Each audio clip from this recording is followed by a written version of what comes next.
This period was also highlighted, or rather infamously, by the Blacklist. Were you touched by that at all? I wasn't aware of it. They did have a blacklist.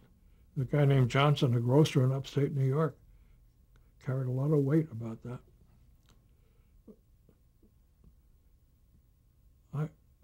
If there was any, we weren't made to feel it, but there were some writers who were.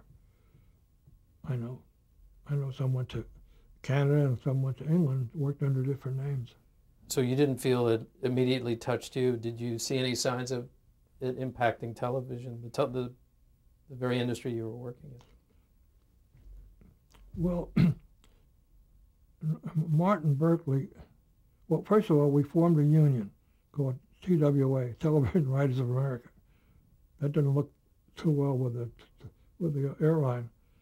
And a little bit into that, maybe over a year or so, Martin Berkeley, a former communist, a writer, wrote an article called Reds in Your Living Room with American Mercury.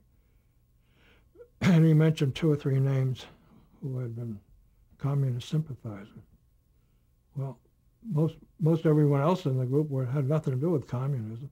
Charlie Isaacs, who became president, he said, I'm right of slavery.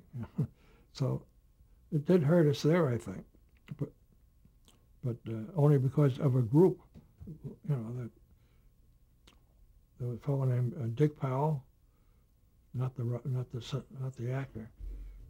He got hurt, but later on, I don't think there were many who were affected by it because it was such a smear article, and it was made to look bad as an article, not because of us. But Reds in Your Living Room, that made everybody. But we kept working. The only thing that stopped our working was a strike every now and then.